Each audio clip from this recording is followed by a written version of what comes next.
Hello, welcome back to Surrendered. My name is Rachel Kimani. I am of this conviction that marriages will come from good singles, and good singles will come from good parented children. If you have been here with me, I appreciate you. Thumbs up for you. Thank you for believing in what God is doing in my life. Today I will be talking to the surrendered single.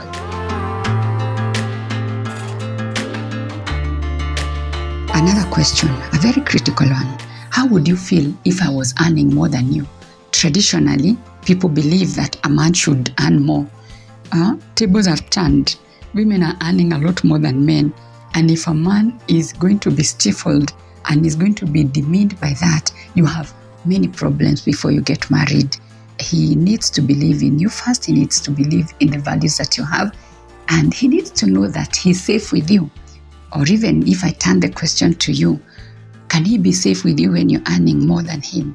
Or are you going to be now the head of the family? Handle that question. Ask that.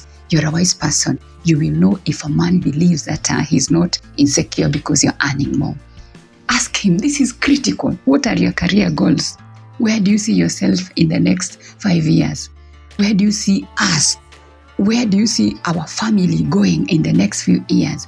If you're there and the man says, me, I don't know, let's leave everything to God. God has already given you the vision. If he has one, he needs to tell you, this is what God has told me about us. This is where I want us to be. Maybe he'll tell you something like, I'm hoping that maybe within the next 5 years, maybe God helping us, we can have a child. Maybe my business fortunes will have changed. Maybe I have plans of building. Maybe, and I'm not saying that that vision will take place in the next 5 years.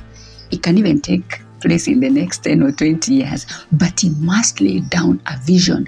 A man without a vision is a directionless man, and you're following a fantasy. So that's an important question to ask. I also consider this one important. Can you stand for me when I'm in crisis? Do you know there are people, when you're in crisis, they're the first person to go and betray you. In marriage, you'll have many crises here and there, and I'm not prophesying bad, but if you deeply love your wife, if you deeply love your husband, you will stand with them through thick and thin. I want to tell you, the whole nation can be against them. In fact, the whole church can be against your spouse, but they depend on you. You must be there knowing, I keep quiet, I stand with them. Those are the things we'll handle in the house. There are things that will happen and you will wonder, hey, did my husband do that? Kind of, because you know them, you kind of can tell, I can't put that past my spouse, but you shouldn't be the first person to be on the camera to say, this guy is like that. I'm not saying you stand for sin. I am not saying that you will go along with things that do not honor God, but surely, you must have assurance that when the world has forsaken them, you have not forsaken them. We will tackle your journey with that particular problem when you're together. Can he stand for you? Does he have your back? Can he protect you? Or he's the one who is going to expose you and say, hey, every man for himself and God for you, God for us all. So that's an important question to ask. Then this one is very important. When do you want to get married?